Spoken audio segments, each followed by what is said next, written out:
कि देवता हम थे और हमको फिर से देवता बनना है। लेकिन एक बड़ी हैरानी की बात हमने दुनिया में सुनी। वो क्या सुनी? कि मनुष्य अगर बुरे कर्म करेगा तो पशु पक्षी जानवर बनेगा। आपने भी सुना है क्या? सुना है? अगर मनुष्य बुरे कर्म करेगा तो क्या बनेगा? पशु पक्षी जानवर बनेगा। आप मानते हैं सत्य है? सत्य है। अगर कोई बुरे कर्म करेगा तो पशु बनेगा और अच्छे कर्म करेगा तो इंसान बनेगा। ये बात सत्य नहीं है। आप कहेंगे कैसे? अब ध्यान से सुनिएगा कैसे।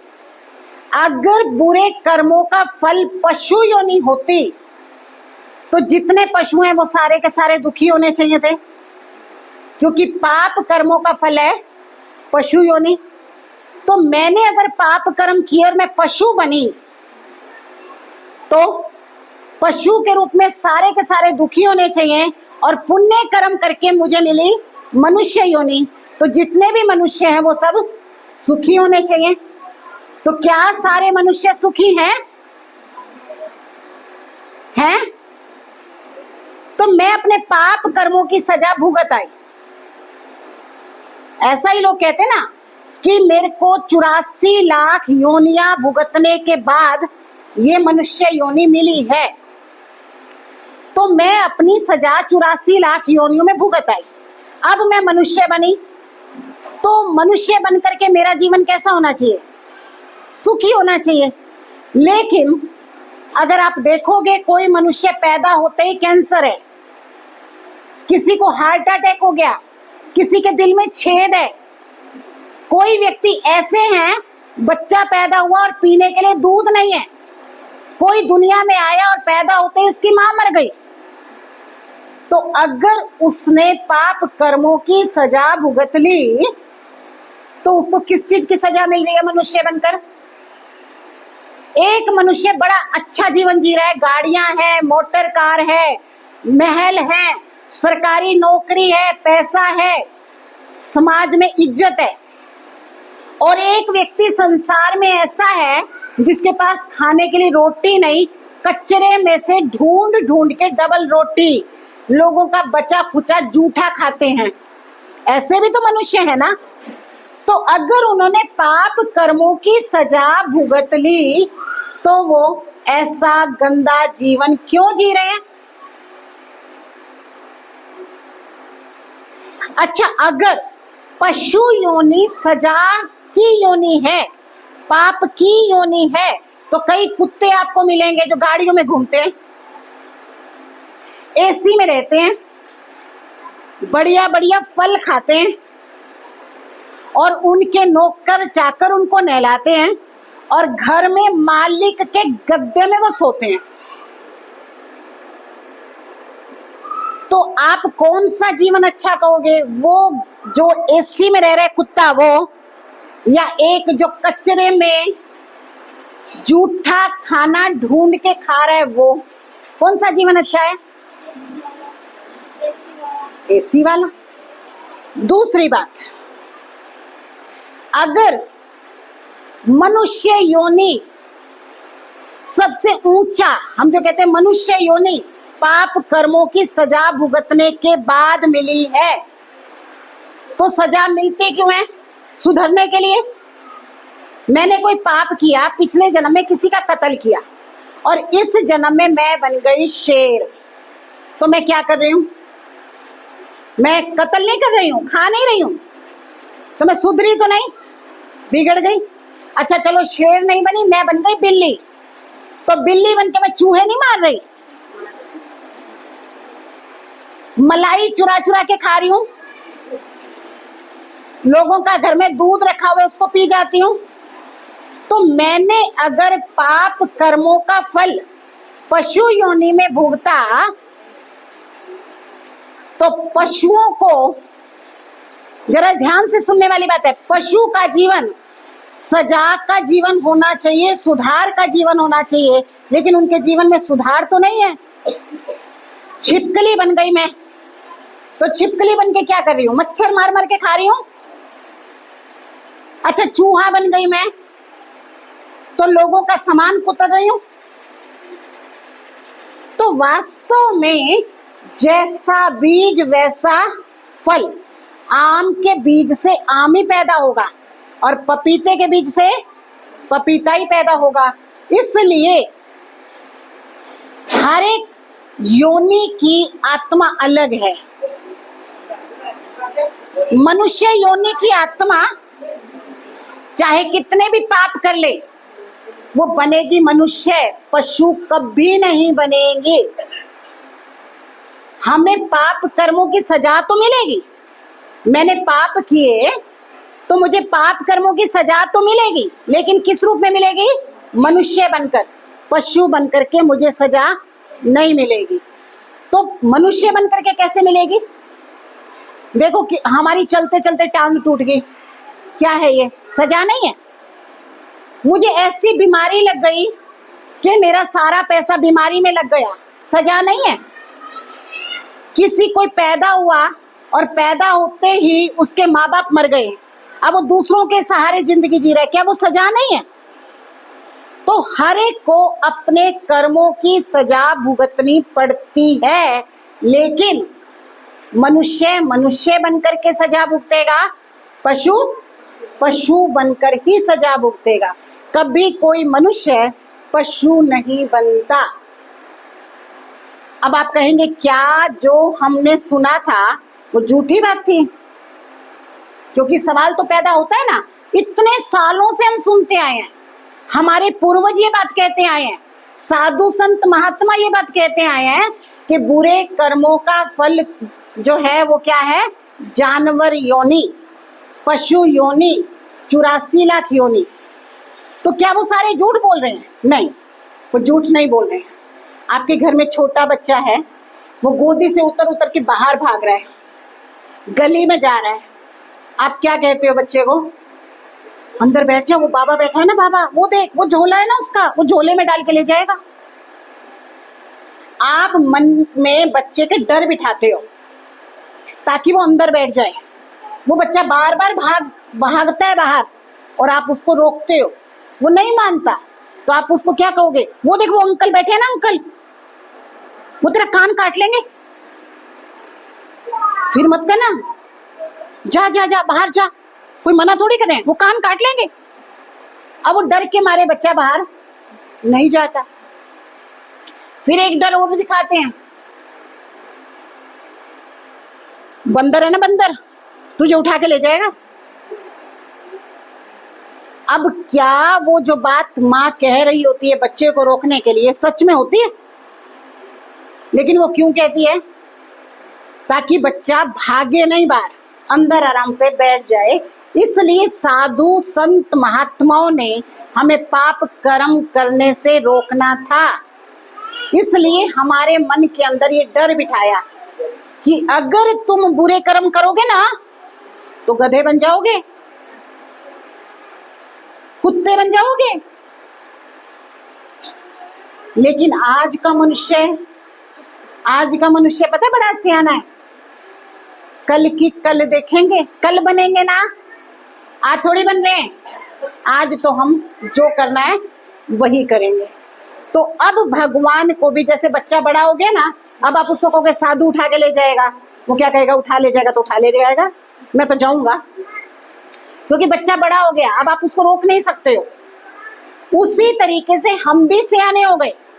अब हम साधु संत महात्माओं के टोकने के बाद भी पाप कर ही रहे हैं, अधर्म बढ़ ही रहा है, झूठ का बोलबाला हो ही रहा है।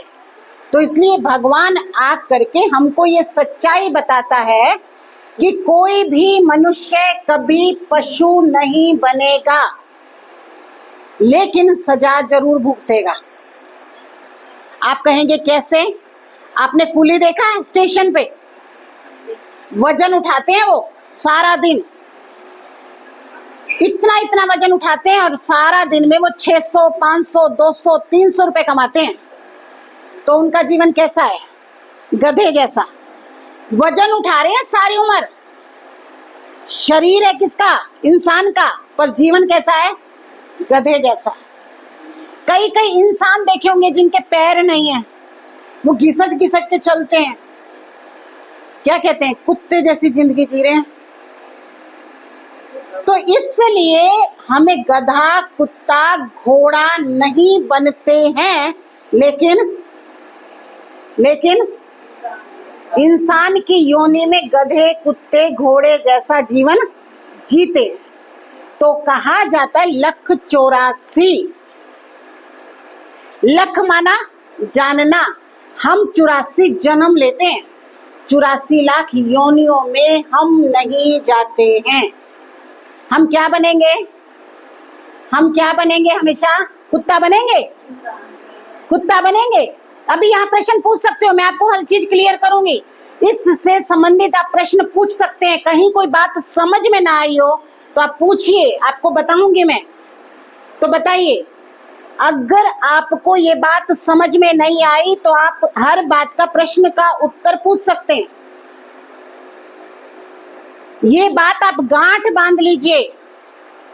हमारे अपने अपने संस्कार हैं। जानवरों में संस्कार है 4 पैरों से चलने के, पक्षियों में संस्कार है उड़ने के, और मनुष्यों के संस्कार है 2 पैरों से चलने के। तो इसलिए जैसा बीज वैसा फल। हमारी जो आत्मा है वो मनुष्य योनि की है, इसलिए हम हमेशा ही मनुष्य बनेंगे, हम कभी पशु नहीं बनेंगे।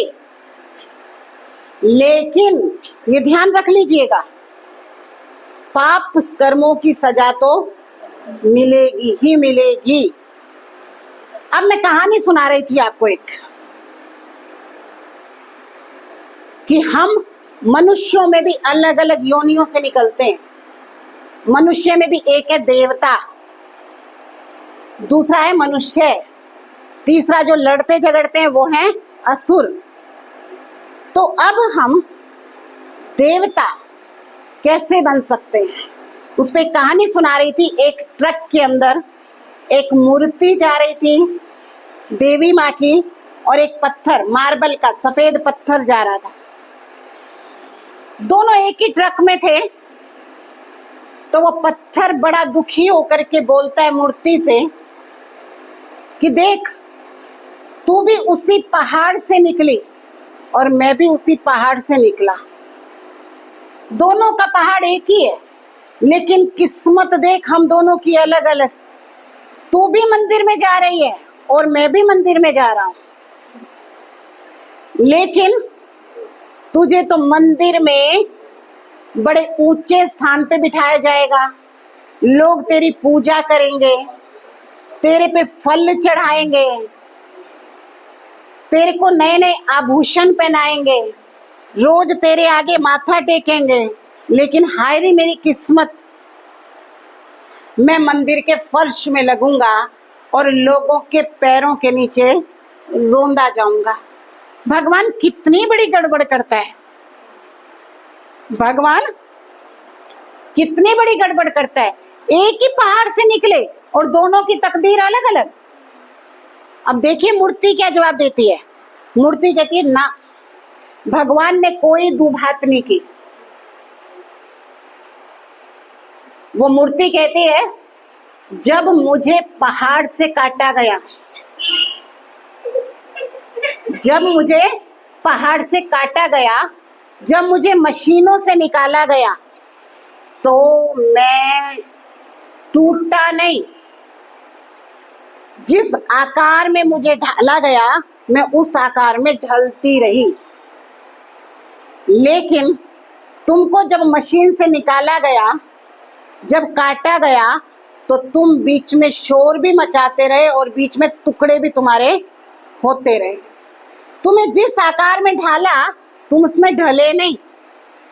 मेरे को हथौड़ियों से शेप देनी थी ना, मुझे हथौड़ियों से, छेनियों से कुरेदा गया, लेकिन मैं चुपचाप उस आकार में, जैसे जैसे मूर्तिकार मुझे ढालता गया, मैं ढलती गई। लेकिन तूने हर बात में शोर मचाया, अहंकार दिखाया, टूटा, और मैं टूटा नहीं, इसलिए मैं मूर्ति बन गया और तू पत्थर रह गया। जब मेरे ऊपर रंग रोगन किया गया, जब बारीक बारीक शस्त्र लेकर मेरी आंखें बनाई गई, तो भी मैंने अपने उस दर्द को पी लिया, इसलिए मैं मूर्ति बन गया और तू दर्द को सहन नहीं कर पाया, इसलिए पत्थर का पत्थर रह गया। तो इसलिए देवता बनने के लिए बड़े बड़े त्याग करने पड़ते हैं। त्याग माना देना है। इसलिए शिव की जटाओं से क्या दिखाया? गंगा दिखाई ना। जो देना जानता है, जो जहर पीना जानता है, वही तो ऊंचा बनता है। तो इसलिए मूर्ति बनना है, देवता बनना है, तो हमको याद रखना है हमारे जो गुण है ना, वो हमको निखारने हैं। वो निखारने कैसे हैं? बड़े ध्यान से सुनिएगा। अब मैंने आपको भी बताया कि हम क्या लेते हैं, हम 1,84,000, हम 84 जन्म लेते हैं। हम 84 लाख योनियों में नहीं जाते हैं। ये आप बिल्कुल सामने चित्र देखिए, ये ओम, ओम बना हुआ है। ओम का मतलब होता है आत्मा, और उस ओम के अंदर ये सीढ़ियां बनी हुई हैं। ये सीढ़ियां हैं 84। अब इसके अंदर ऊपर आप देखना, सबसे पहला है सतयुग। ऊपर आप लिखा हुआ पढ़ सकते हैं, ऊपर है सतयुग और साथ में फोटो है राधा और कृष्ण। जब हम इस धरती पर आए, इस सृष्टि पर शुरू में आए, तब हम राधा और कृष्ण के जैसे थे। यानी हमारी बैटरी पूरी चार्ज थी। बैटरी चार्ज का मतलब हमारे अंदर गुण ही गुण थे। कौन कौन से गुण थे? क्षमा, रहम, कृपा, प्रेम, शांति, ये सारे हमारे पास इतने गुण थे। और इसलिए अगर आप देखेंगे जितने भी देवी देवता हैं, उनके 2 ताज दिखाते हैं, एक आगे और एक पीछे। वो 2 ताज का मतलब है, एक ताज है धन का, दूसरा ताज है उनके ओरा, ओरा माना प्योरिटी, उनकी प्योरिटी का। उसी ताज को यहाँ व्हाइट व्हाइट कलर का दिखा रखा है। तो जब हम इस सृष्टि पर आए, तब ये दुनिया थी सतयुग, और सतयुग में जो लोग थे वो थे देवी देवता, और पहला देवी देवता थे राधा और कृष्ण।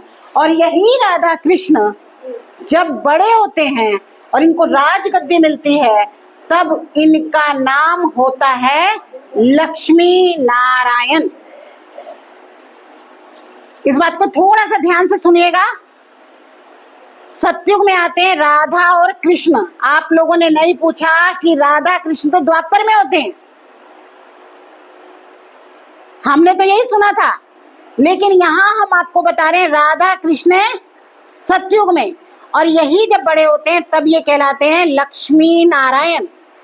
अब ये जो लक्ष्मी नारायण हैं और यही राधा कृष्ण है, ये आपकी आरती के एक लाइन से क्लियर होता है। श्री कृष्ण गोविंद हरे मुरारी जय नाथ नारायण वासुदेवा। जो श्री कृष्ण है वही गोविंद है, वही मुरारी है, और वही वासुदेव का पुत्र नारायण है। तो यही श्री कृष्ण जब राज गद्दी पर बैठता है, तब इसका नाम पड़ता है लक्ष्मी नारायण। इसलिए लोग ये कहते हैं सतयुग में लक्ष्मी नारायण का राज्य था। तो इस समय जो इनका घराना है, कुल है, इस घराने को बोलते हैं देवता घराना। और इनकी जो गद्दी चलती है वो चलती है 8 जन्मों तक। 8 जन्मों माना, जैसे कहते हैं ना अगर जो पढ़े लिखे हैं उनको ये समझ में आएगा कि हम बोलते हैं पोप प्रथम, पोप द्वितीय, पोप तृतीय, चार्ल्स प्रथम, चार्ल्स द्वितीय, चार्ल्स तृतीय, हिस्ट्री में पढ़ते हैं। यानी जो बाप का बेटा पहला, दूसरा, तीसरा, चौथा, पांचवा, छठा, सातवां, आठवां, यानी 8 गद्दी चलती हैं राधा कृष्ण की। और इनकी जो गद्दी चलती है इनके नाम से ही चलती है, लक्ष्मी नारायण के नाम से। इसे जो गद्दी पर बैठता है उसका नाम लक्ष्मी नारायण ही होता है। वैसे नाम चाहे कुछ भी हो, लेकिन गद्दी पर बैठते हैं उनका नाम लक्ष्मी नारायण होता है। इसलिए कृष्ण की हम जन्माष्टमी मनाते हैं, क्योंकि 8 जन्मों तक श्री कृष्ण का कुल चलता है। और 9वीं गद्दी ले लेता है राम, इसलिए राम नवमी मनाई जाती है। और जब राम गद्दी पर बैठता है वहां से त्रेता युग शुरू होता है। जब तक श्री कृष्ण की गद्दी चलती है तब तक सत्युग है। और यहाँ टोटल पूरे वर्ल्ड में जनसंख्या है सिर्फ और सिर्फ 9 लाख। आज अगर देखें तो कितने करोड़ों अरबों में है। आज तो कहते हैं 9 अरब, इतनी संख्या बताते हैं। लेकिन वहां सिर्फ संख्या कितनी है? 9 लाख। लोग थोड़े हैं, प्रॉपर्टी ज्यादा है, तो क्या होगा? सुख होगा कि नहीं होगा? आज सुख क्यों कम हो गया? लोग ज्यादा हो गए, साधन कम हो गए। तो यहाँ ये जो समय कहलाता है इसको कहते हैं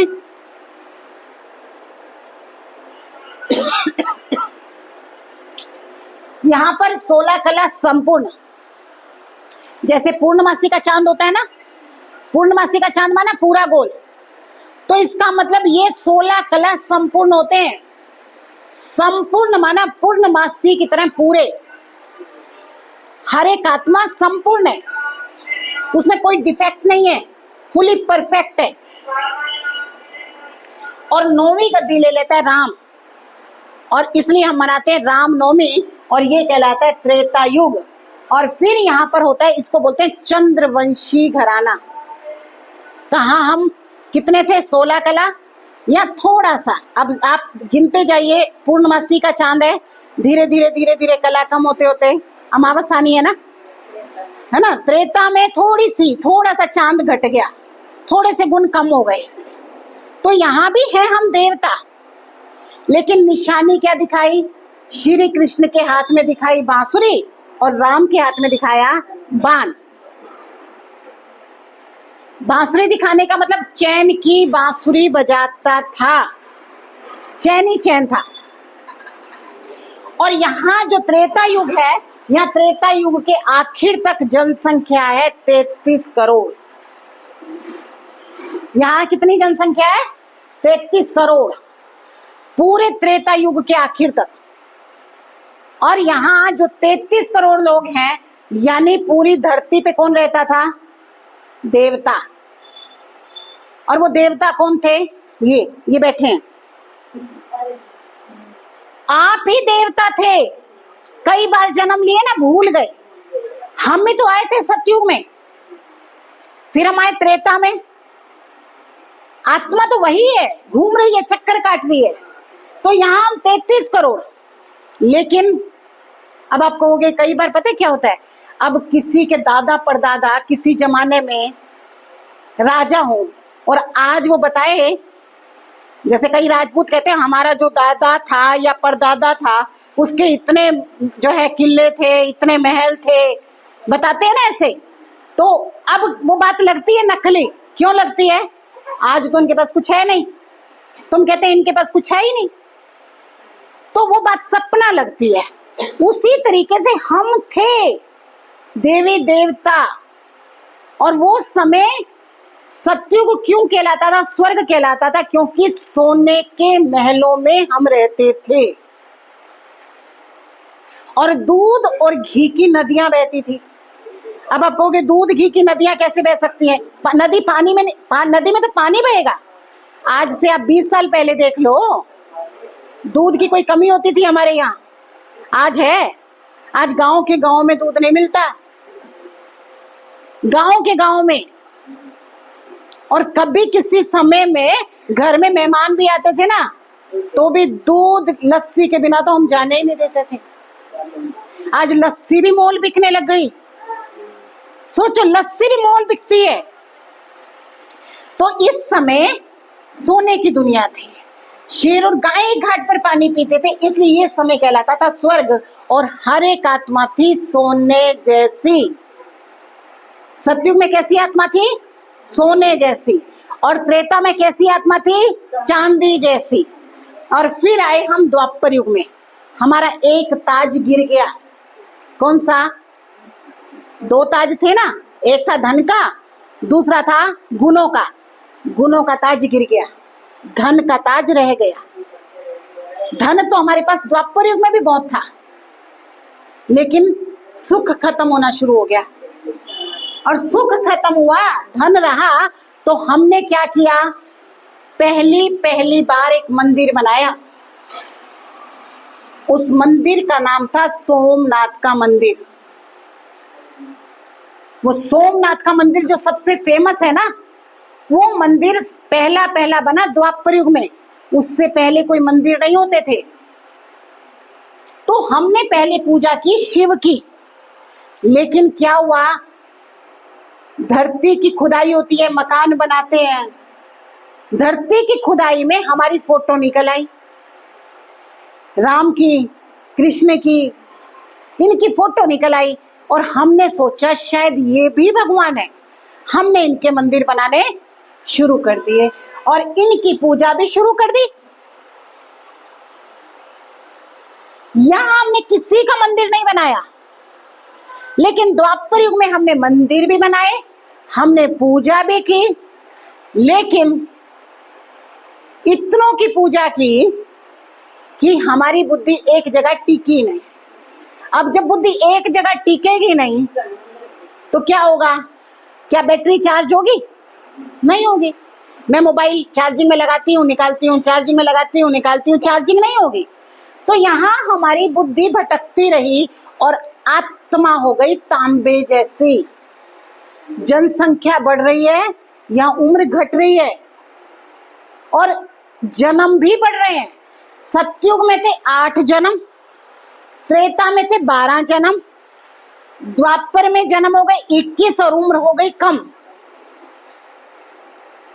और यहाँ हमने कर दी शुरू देवताओं की पूजा, लेकिन मन को शांति नहीं मिल रही, दुख दूर नहीं हो रहे, परेशानियां बढ़ती जा रही हैं, आपस में परिवार के अंदर झगड़े भी बढ़ते जा रहे हैं। अब क्या होता है? धीरे धीरे हम देवी देवताओं की जगह, मन संतुष्ट नहीं हो रहा ना। जैसे अभी इस पे भी एक कहानी सुना देती हूँ आपको। कहानी की जगह एक किस्सा ये है, अगर बाय चांस मेरे घर में कोई बीमार हो गया, डॉक्टर का खूब इलाज करा लिया, ठीक नहीं हो रहा, तो कोई पड़ोसी आके कहता है, बहन जी आप ना उस मंदिर में जाके उसकी धोक मरवा दो ना, ठीक हो जाएगा। मरता क्या ना करता। चली गई मैं, धोक मरवाई आई।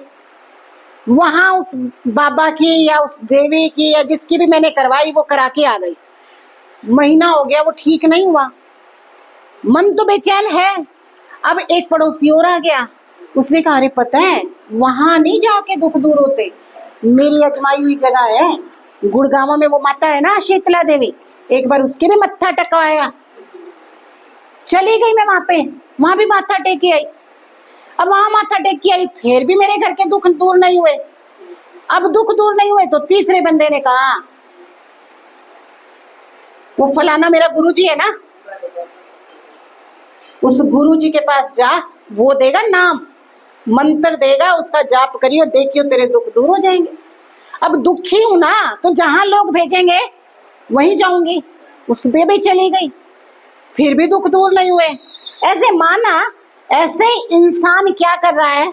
सुख की तलाश में कभी गुरु के पास, कभी देवियों के पास, कभी देवताओं के पास। एक समय तो अगर आपको भी ध्यान होगा एक बार कलिंगा, शायद कलिंगा में एक पानी में नहाने वाला भी कुछ ऐसा शुरू हुआ था, जिसको देखो वहां जा रहे हैं नहाने के लिए। हमको तो दुनिया ने जैसा घुमाया वैसे हम घूमते गए। किसी ने कहा चींटियों को दाना डाल दे, गेहूं डाल दे, आटा डाल दे, मान लिया, डाल दिया। किसी ने कहा गेहूं की 2 रोटी, गाय की 2 रोटी निकाल दे, निकाल दी। किसी ने कहा सूरज को पानी दे दे, दे दिया। लेकिन जरा सोचिए, क्या हमारे जीवन में सुख आए? किसी ने कहा सोमवार के व्रत रख ले, किसी ने कहा वीरवार के व्रत रख ले, किसी ने कहा एकादशी कर ले। तो ऐसे ही हमने काम तो सारे कर लिए, बड़ की पूजा कर ली, चींटी की कर ली, सूरज की कर ली, लेकिन हालत कैसी है? हालत पहले से खराब ही खराब है। आज अगर आप घरों में जाओगे ना, हम सब ढक के बैठे हैं अपने घरों को। असल में हम सबके घरों से सुख शांति कोसों दूर है। मुझे किस्सा याद आता है, हमारे आश्रम में एक माता आती थी। वो माता बोली, दीदी मैंने बड़े दुख देखे, बड़े दुख देखे। मैं ना अपने बच्चे का ब्याह शादी बड़े अच्छे घर में देखभाल के करूंगी, ताकि कम से कम बच्चे तो दुखी ना हो। उस बिचारी ने अपनी तरफ से बहुत अच्छा घर परिवार देखा। कहने में वो लड़का डॉक्टर था, अपनी तरफ से अच्छा किया। अब उसने शादी कर दी, 6 महीने के बाद भी वो माता रोती नजर आ रही है। कहती है वो डॉक्टर तो है, लेकिन वो सट्टा लगाता है। घर की जमीनें ही उसने सारी बेच रखी हैं। अब तो जो बेटी को वो दिए थे ना, क्या बोलते हैं, टूम टाम, वो भी बेच रहा है। तो अपनी तरफ से क्या देखा, डॉक्टर, लेकिन कर्म का क्या देखें। तो मैं जो आपको ये बात बताना चाह रही हूं, हमने इस संसार को शांति और सुख की दौड़ में क्या बना दिया, दुखों का घर बना दिया। आज हर एक आत्मा दुखी है। तो इसलिए आज जो दुनिया में हम कहते हैं ना, रावण ने सीता चुराई तो उसका कुल बर्बाद हो गया। आज कितनी सीता चुराई जा रही है, आज बताओ?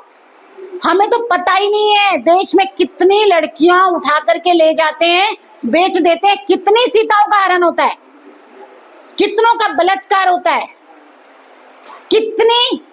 कितनी जगह पे मार पीट के अंदर बुरा हाल किया जाता है।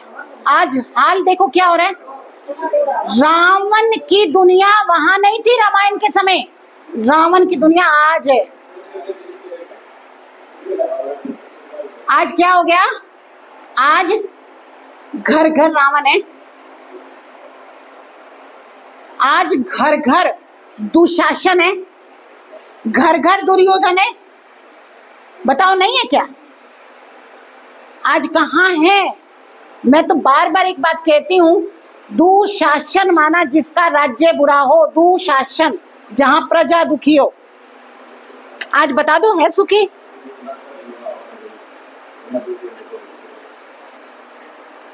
तो दुर्योधन जो धन का दुरुपयोग करे वो है दुर्योधन। तो जरा सोचने की बात है, आज दुशासन, आज दुर्योधन, आज कौरव, आज रावण, आज कंस है कि नहीं है यहाँ पे? आज इस दुनिया में नहीं है। कहते हैं कंस मामा ऐसा था क्या? आज कैसे मामा है, आज कैसी मौसियां हैं, है ना ऐसा? आज कैसे भाई हैं? तो वो समय आ गया कि हमने शांति की खोज की, लेकिन फिर भी ये दुनिया के अंदर कलयुग बढ़ता गया, कलह बढ़ती गई, और आज सारी दुनिया कैसी हो गई, रावण की। एक रावण था तो उसकी लंका जल गई, आज तो बहुत रावण है, तो क्या ये लंका नहीं जलेगी? तो इसलिए भगवान कहता है, आज जो साधु संत हैं, जिनका काम क्या है संसार में सुख शांति लाना, आज वो साधु संत भी आपस में लड़ते हैं। साधु संतों में भी अभिमान आ गया। जो जगह पुण्य की थी, जो जगह धर्म की थी, आज वो धर्म की जगह भी अधर्म बन गई। और जो भारत सोने की चिड़िया था, और आज वो भारत क्या हो गया? आज की अखबार में था कि भारत के ऊपर कर्ज कितना है। आज वही भारत जिसमें इतना सोना था कि मोहम्मद गजनवी 17 बार लूट के गया, जिसमें इतना सोना था कि आज भी इंग्लैंड के म्यूजियम में हमारे देश के टीपू सुल्तान की सोने की तलवार, जहां इतने बड़े बड़े कोहिनूर हीरा, हमारा देश सबसे अमीर, जहां लाल किले में भी हीरा लगवाया गया था, जहां सोमनाथ में भी हीरे थे, आज वो भारत क्या हो गया? कर्जदार हो गया। कांटे की शैया माना चिंता पे सो रहा है। कारण क्या है? उन सब के पीछे एक ही कारण है।